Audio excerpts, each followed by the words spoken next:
StreamYard, and YouTube.com. I am your ridiculously over good brother, Anthony Florio, joined as always by good old MF Michael Fletcher. We are awaiting the presence of the phenom Michael Bullock. Not sure if he'll be with us tonight. If he is, we'll catch him up on what he missed. If not, then hopefully we'll see him for Cerebral Smack Talk. Unfortunately, Dee Woodson, Twisted Angel, and First Lady of the Wrestling Forum will not be joining us this evening. Not feeling up to being with us tonight, so hopefully she'll be back with us for Smack Talk. So, oh my goodness gracious, a banner night to say the very least. Not only did we have an amazing Monday Night Raw, but we also had a 5-star Shakespearean drama classic on Monday Night Football between the Houston Texans and the New Orleans Saints. I know we'll probably address that elephant in the room on Friday night for NFL Friday, but for right now, it's all about Monday Night Raw, and oh boy. Let me just say to MF and to all of you SmackDown Live fans out there, y'all got your work cut out for you tomorrow night. We set the bar tonight. We raised it. Tonight, I can honestly say, was the Monday Night Raw of 2019 to date.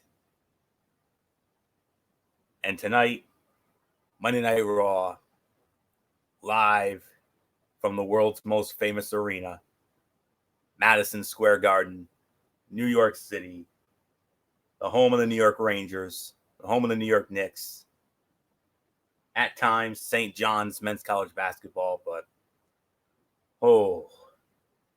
I'm gonna steal a quote from Bray Wyatt. Yowie, wowie, what a night we had here tonight. So let's start it off. And can you think of a better way to start it off than with the Hall of Famer, the Texas Rattlesnake, Stone Cold Steve Austin?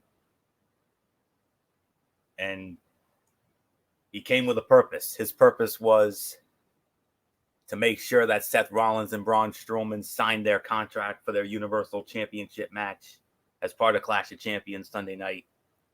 Mission accomplished, but it did not go uninterrupted. AJ Styles and the OC, they show up. AJ goes after Stone Cold, and all hell breaks loose. And then when all was said and done, boom, Stone Cold Stunner by the Rattlesnake. Another Madison Square Garden memory for Stone Cold to go with that 5-star match he had with Bret Hart in the Survivor Series in 96. The stunner heard around the world when he stunned Vince McMahon on that Monday Night Raw, September of 97. And then from there, SummerSlam 98, that amazing match with The Undertaker as part of the Highway to Hell. We all remember that. But tonight, oh, yowie, wowie. What a night here tonight. And I'm so excited that we're still trying to get used to the StreamYard thing. So you forgot to bring me in there, Florio. What the hell? Hey, I'm excited, man. What can I say? Yeah.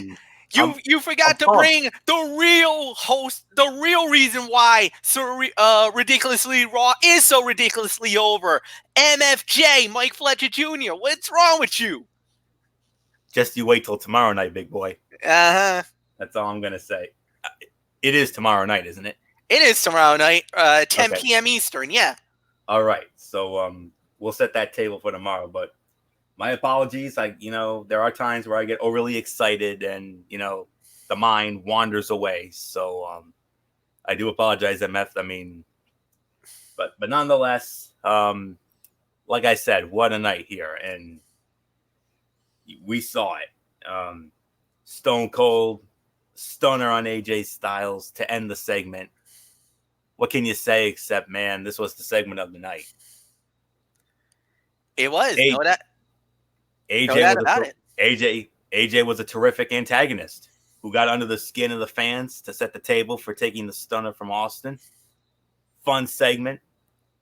They did a good job of explaining the dynamic with Rollins and Strowman teaming up before they meet for the Universal Championship. Because remember, they're the Raw Tag Team Champions, and they're going to be defending against Dolph Ziggler and Robert Roode on the same night. Double duty for both men. So, and then it led into AJ Styles against Cedric Alexander. The fight gets thrown out. 8 minutes, 45 seconds. The OC interfered. That's an automatic NA. And but all hell broke loose on top of that. The Viking Raiders, I guess they're faces now.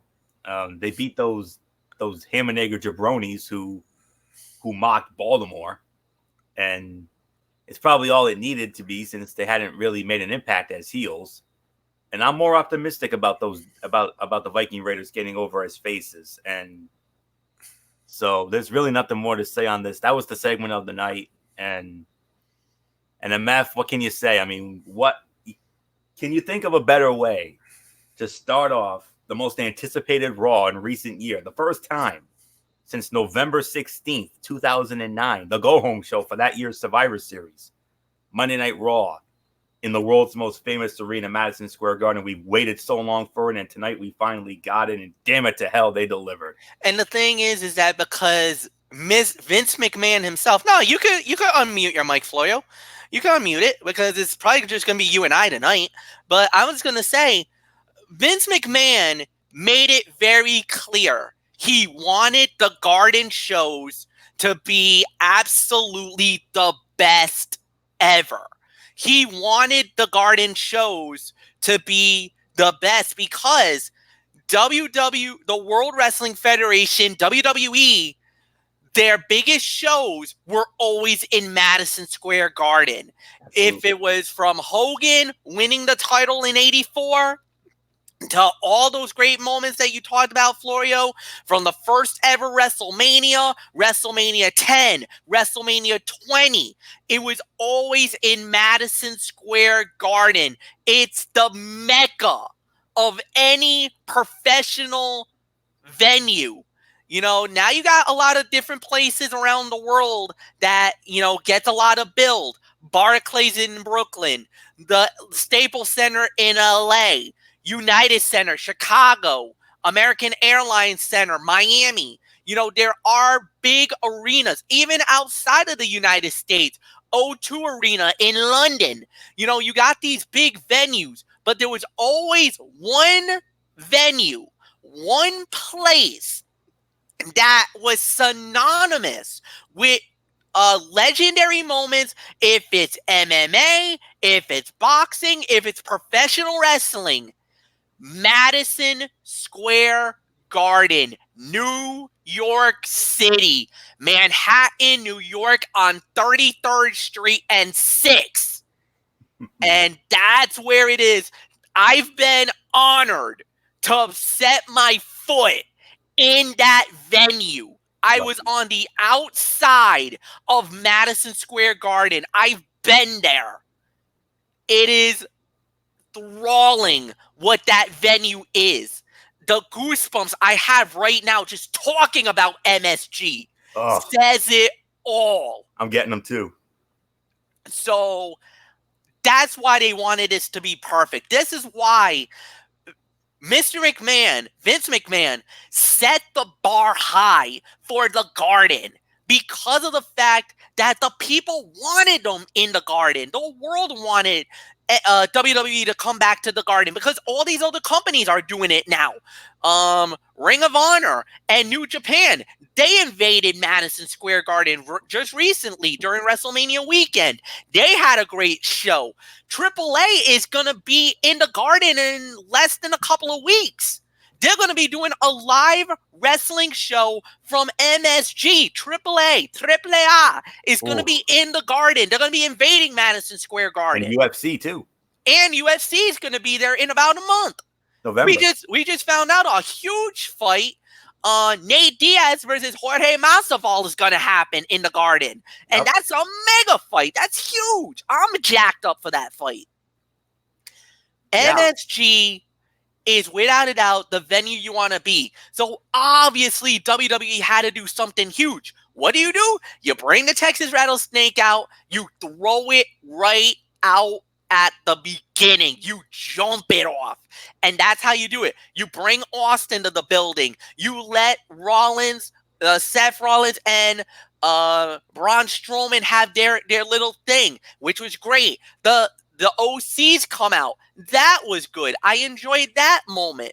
So there was really nothing bad about it. And of course, with the Viking Raiders now being the faces, I actually don't have a problem with it. I actually like it. I prefer them to be faces than heels, because the fact is that when they were the War Raiders in when they were the War Raiders in NXT, you heard it. Every time that crowd got jacked yelling war, war, war, you needed that push. And they're more over as a face team than as a heel. I understand the logic of it, but I just didn't think that to turn them heels, it never really got the push that it need. Now, if you're gonna get them into the faces, I wish they would have kept them as the War Raiders, though. Yeah. That's the only knock I have, is if they kept them as the War Raiders, dude, I could feel the building jumping in that garden. So no, this was excellent. Great way to start it off. So Florio, it's all yours. Yes, absolutely. And of course, AJ and Alexander, that's an automatic NA because it got thrown out. Mm-hmm. Damn shame too, because that was getting really good. It really was. But don't worry, we'll hear more from them later.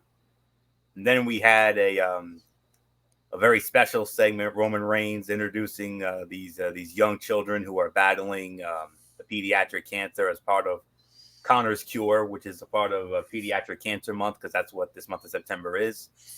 Nice little moment for those youngsters, to say the very least. But now back to the serious business at hand. You could have made an argument for this to be the main event of Monday Night Raw this evening, but no, they threw it out there as well. The most anticipated women's tag team match, maybe of all time in recent memory. The Raw Women's Champion, Becky Lynch, the man, teaming up with her arch nemesis, the Queen, Charlotte Flair. And they went up against the newly heel Boston Hug connection of the Boss Sasha Banks and the SmackDown Women's Champion, Bayley. When all was said and done, winners of the match, in an even 17 minutes, the man and the Queen, it was Charlotte who got the pinfall on Bayley via the natural selection. So MF, the Queen, gets one up on Bayley. Major momentum going into their SmackDown Women's Championship match, but damn it to hell, what a match this was. Great match. No doubt about it. I could even say this is probably the women's fight of the year right now. I mean, that's how good this was. This was 3.5 stars.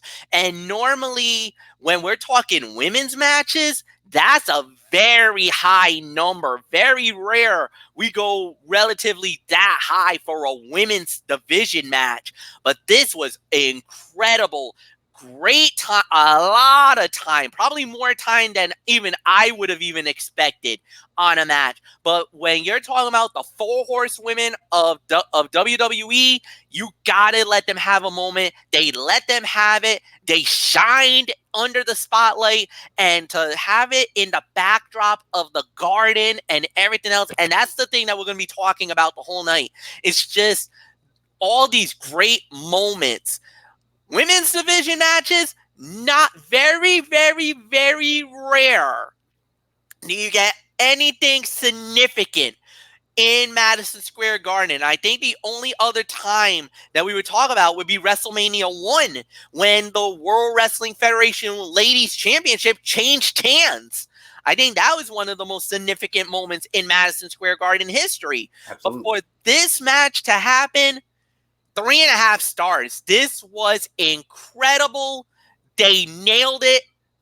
I got nothing bad to say about this, Anthony. It's yours. A slight disagreement with the rating, MF. I got to give this about 4, at least, maybe 4.25.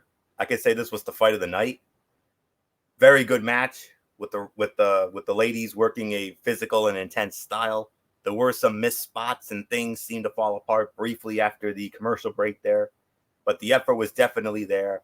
The live crowd was appreciative and into the action. You heard the chants of "This is awesome" in the whole 9 yards, and it certainly was.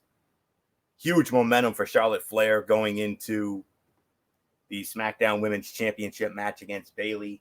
We'll talk about that this weekend as part of our Clash of the Champions coverage. But yes, huge win for the Queen, and nothing more to. And hey, the Queen and the Man actually worked halfway decent together. There was no bickering or any of that good stuff. So we'll wait and see. So very good match, fight of the night, 4, maybe 4.25 for the effort. Well done. Then we had a fun little match here.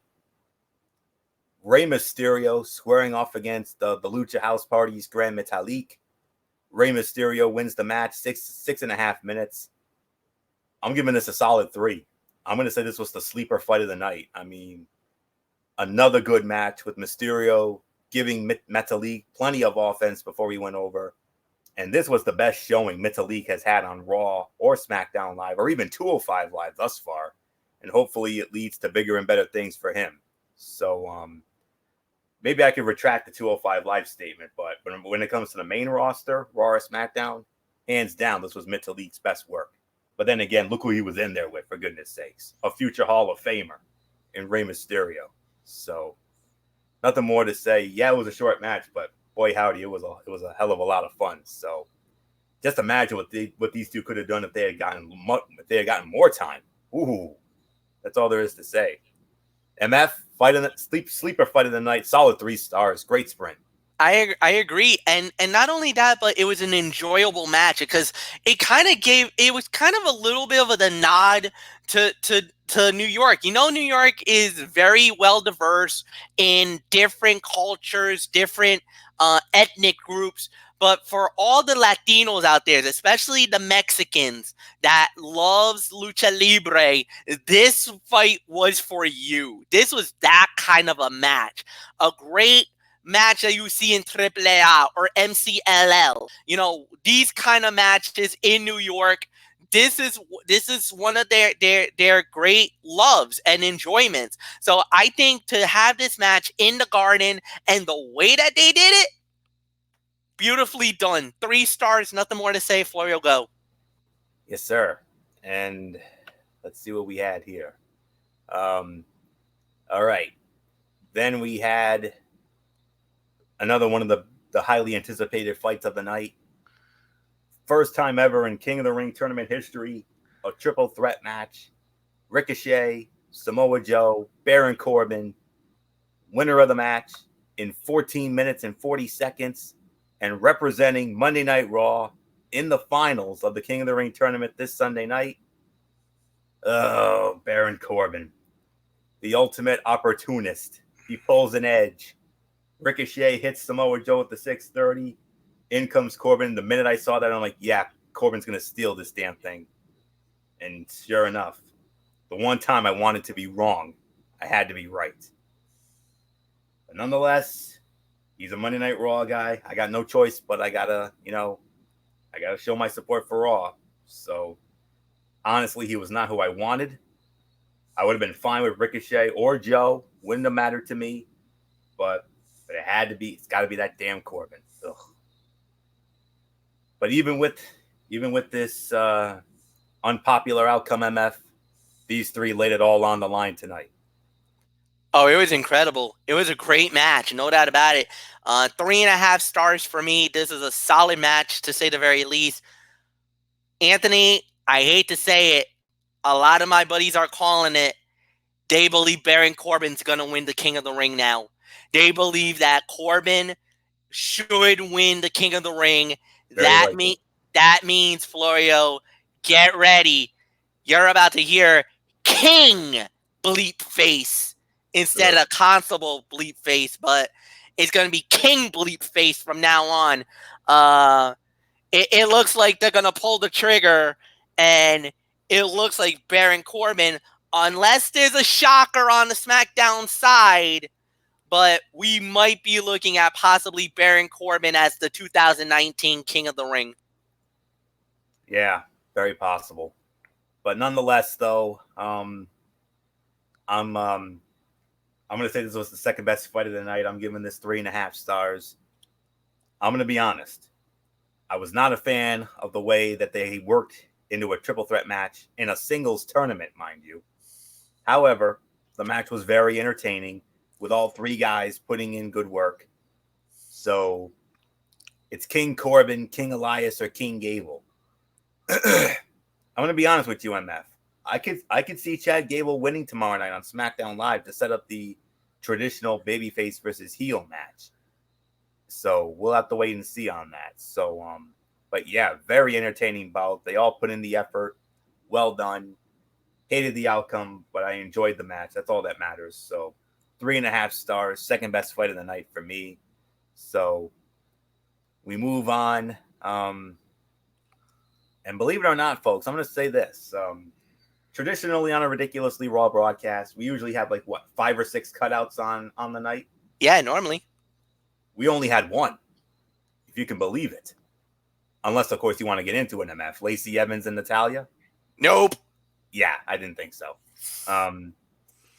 Natty got here's the thing. It was a return match from last week. I mean, this was the only real blemish on the night. I mean, you know how we are about repetitiveness, and unfortunately, we got that here.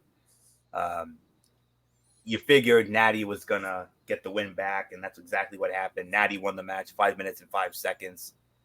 The crowd, they got restless during the bout. Natty going over makes it feel like this feud is going to get the parody booking treatment, which never helps anybody.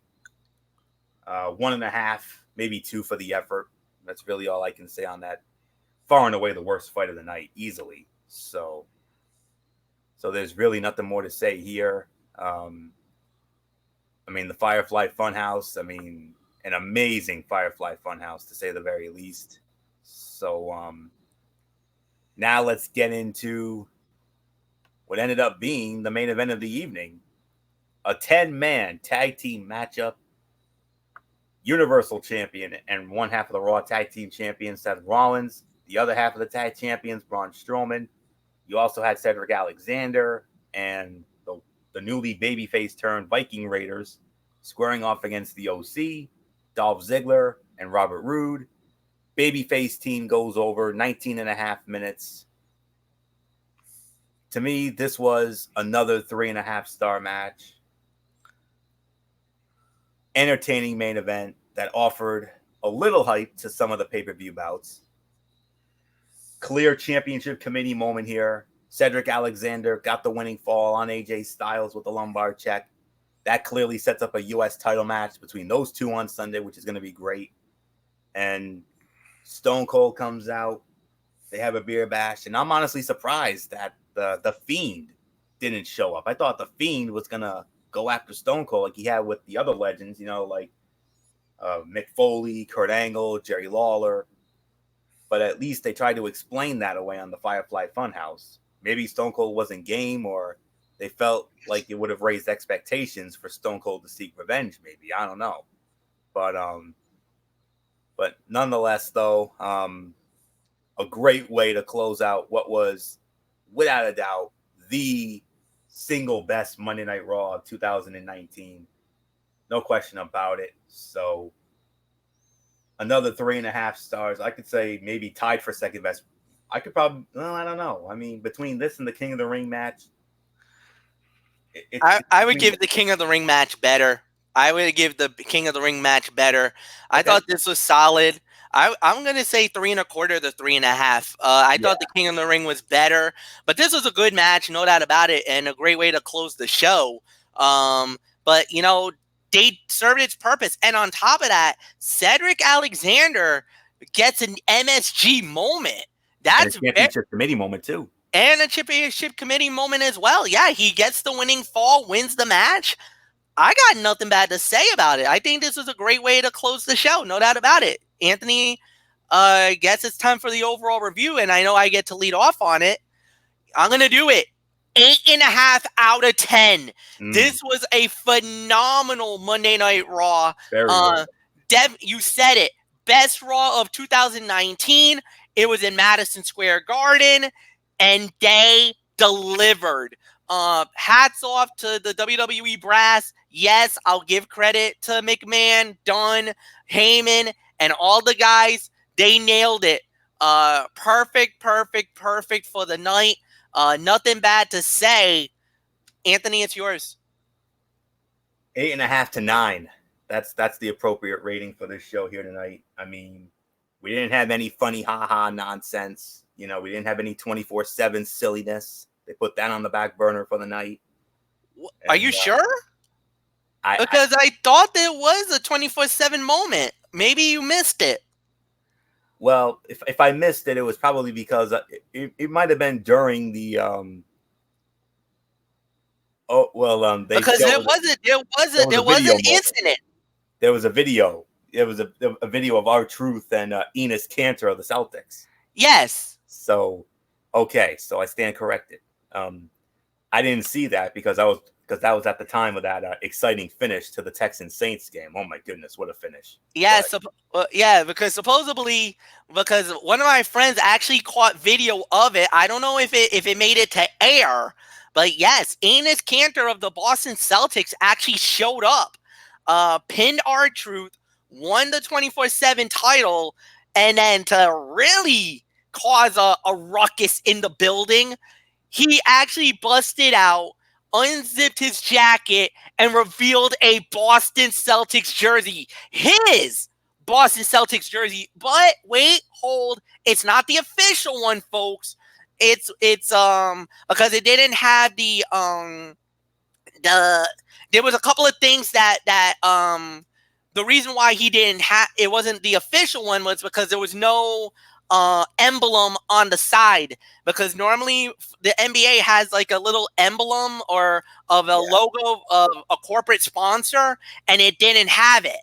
So he had a Celtic jersey on, but it wasn't the official one, the game jersey that he's going to wear later in the year. Then R-Truth rolled him up and then regained the belt seconds later. But oh my God, the nuclear heat Enes Kanter got in Madison Square Garden when he busted out the Celtic jersey.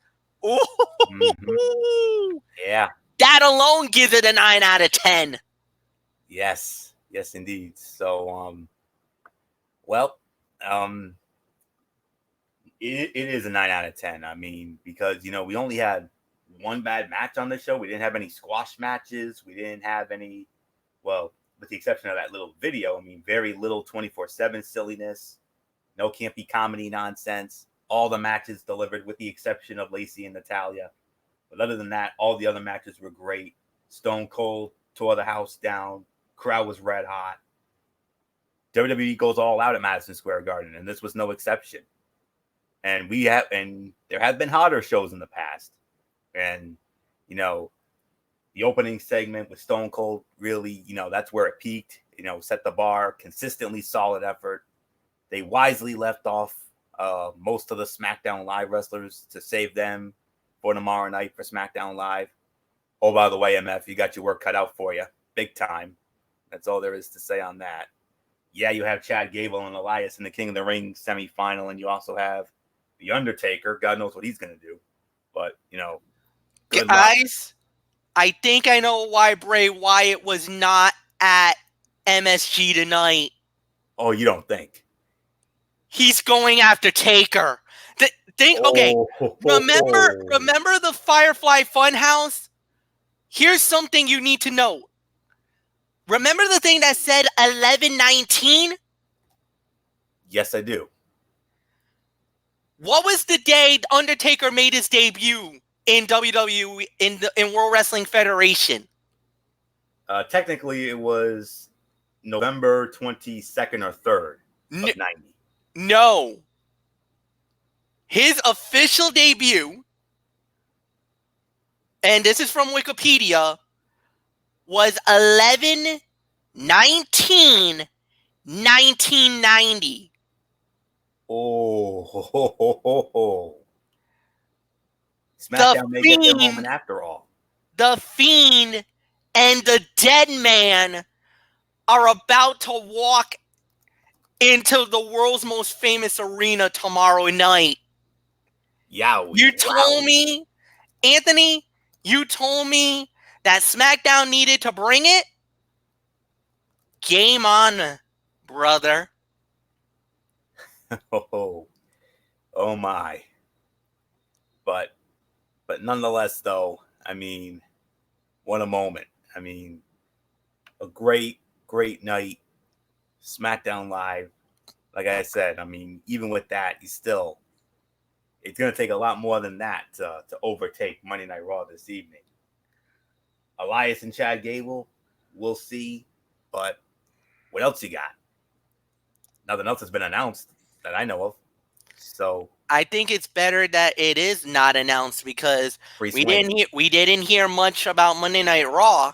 I mean, there was a couple of things here and there, but most of the night we didn't hear nothing. So let's see. True. Yeah, this is true. So we'll see what happens. But 9 out of 10 for me. Raw of the year, no doubt about it. So well done, Garden. Well done. Now let's get to the Tony's Take here. And we started off with 205 Live. And we started it off with a match with Tony Nese squaring off against Mike Kanellis. And hello, what's this? Mike Kanellis actually wins a match? I don't believe it. He did. 3-star match. Nese continues to struggle following his Cruiserweight title loss, while Kanellis picked up a much-needed win in a solid match. Well done. And then Akira Tozawa and the Brian Kendrick squashed a couple of Hammerniggers in 2 minutes and 40 seconds. Humberto Carrillo, Lince Dorado, with a unique stipulation. If Dorado wins, the Cruiserweight title match at Clash of Champions is a triple threat match. And guess what? Dorado wins the match, 13 minutes, 50 seconds. Another 3 stars. Good overall, but Dorado was really rough at times during this. He's better in tag matches and multi-man matches. I did not like Carrillo losing here, as the setup to he and Gulak was rather perfect considering their past. And then Tony Nese out of nowhere turns heel and reunites with Gulak. It worked in the past, but it feels too been there and done that. Questionable booking. 6.5 out of 10. Good wrestling, yes, but there was questionable booking, and that's what killed the rating. Adding Dorado to the Cruiserweight title match, subtraction by addition, and the Nese turn just to reunite with Gulak feels repetitive. We need fresh faces and stories here. Solid show, but questionable booking. 6.5. Impact Wrestling this past Friday on the Pursuit channel and Twitch. Started it off with a knockouts match. Jessica Havoc against Su Yung. Jessica Havoc wins via disqualification, 6 minutes, 5 seconds, 2.5-star match. Solid first match for these two. Feud will continue, obviously. Moose against Falaba. Moose wins in 4 minutes, 10 seconds. 2 3/4 of a star. Pretty good and spirited while it lasted. And I'll tell you what, these two have a good chemistry. I didn't really expect it, but hey, I give them credit where credit is due. TJP against Golden Magic. TJP wins via submission in 10 minutes and 10 seconds. 3-star match. It was good, but a bit uneven with a couple of obvious missed spots. If this had been a little bit of a cleaner fight, it would have been a better match. RVD against Madman Fulton. RVD wins 6 minutes, 25 seconds via disqualification. Worst fight of the night, 2 1/4 stars. It was okay, but not a fan of another running DQ. It wasn't bad, but RVD, he's not as young as he used to be, and his matches lately have been, not as good as they used to be. I'm sorry to say. Main event, World Tag Team titles on the line. The North defending against LAX. If LAX loses, they're gone. Well, I think we all know what happened based on what we saw at AEW. North retaining the titles, 9 minutes, 15 seconds. By default, this was the fight of the night, 3 1/4 stars. It was good, but more abbreviated than I had anticipated. I had also hoped that LAX would have sold the desperation of the stipulation more. It would have been awesome for LAX to go out in a great match, but it was more important for the North to pick up a clean and decisive victory with LAX off to AEW. The North, they're now the top tag team in Impact Wrestling after a strong run over these last 6 weeks or so. And then the show closed out with Brian Cage, the World Heavyweight Champion, proposing to Melissa Santos. They are engaged. Sorry, MF. I know how much you love Melissa, obviously, from her days in Lucha Underground. I don't blame you. But then again, we all know they are together in real life, so that was obviously art imitating life in a way. 6 3/4 to 7 out of 10. Pretty good and a nice rebound following the previous week's effort, which I thought was terrible. LAX got their send-off. They positioned the North well. They set up some bouts for this week and kept the main angles rolling along as we continue on the road to Bound for Glory. So now let's set the table quickly for the next edition of Impact Wrestling that will be airing this Friday night on the Pursuit channel or on Twitch with MF, however you want to do it.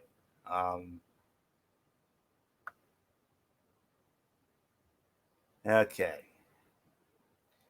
We started it off with Ace Austin squaring off against Eddie Edwards, Big Mommy and Nino Hamburguesa against the Desi Hit Squad, Michael Elgin against Dynastia, Tennille Dashwood makes her Impact Wrestling debut against Kiera Hogan, Dr. Wagner Jr.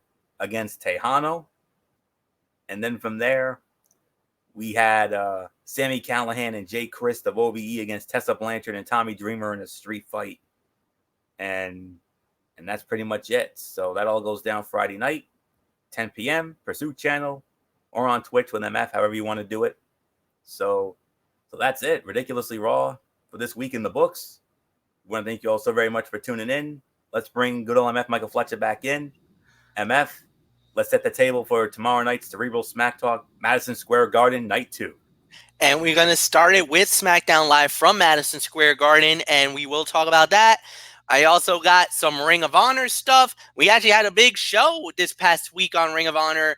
The champion versus the Ring of Honor All-Stars. The champions, Matt Taven, the Briscoes, and Shane Taylor versus Jay Lethal, Rush, Kenny King, and Jeff Cobb. And then, of course, Major League Wrestling, as they had their War Games that happened. We'll get into all that 10 p.m. Eastern right here on StreamYard.com and on BrazeFan95 on YouTube.com. Anthony, let's take it home. And that's tomorrow night immediately following SmackDown Live. Yes, it is. Just to make sure nobody gets confused out there. So, all right, that's tomorrow night. And then Thursday night, I'm hoping we can do it at an earlier start time. We'll figure it out. College Football Thursday, Week 3 edition. Not really. There's some good games, not too many exciting ones. Game of the week for me, no question about it. It's Clemson and Syracuse. And then from there, Friday night, well, we got NFL Friday. This weekend, we have our Clash of the Champions coverage, our preview on Saturday, and our recap on Sunday. And that's pretty much it, folks. So until tomorrow night for the Cerebral Smack Talk with MF, it's your ridiculously over good brother Anthony Florio here, saying so long for now for everybody in spirit. You know, good old MF Michael Fletcher, the Phenom Michael Bullock, the Twisted Angel, Didi Woodson, Derek Ferreira. You know the routine, everybody. Thumbs up. Talk to you later. Yeah, throw the Fortune 4 style. Bye for now, my friends. God bless. Be good to each other. Have a blessed Tuesday. And until tomorrow night for the Cerebral Smack Talk, you've been watching Ridiculously Raw right here on StreamYard and YouTube.com. And remember, no matter what anyone tells you, wrestling is indeed actually real. For everybody who's been a part of this one, for now, and they fly so long. Bye, everybody. Bye.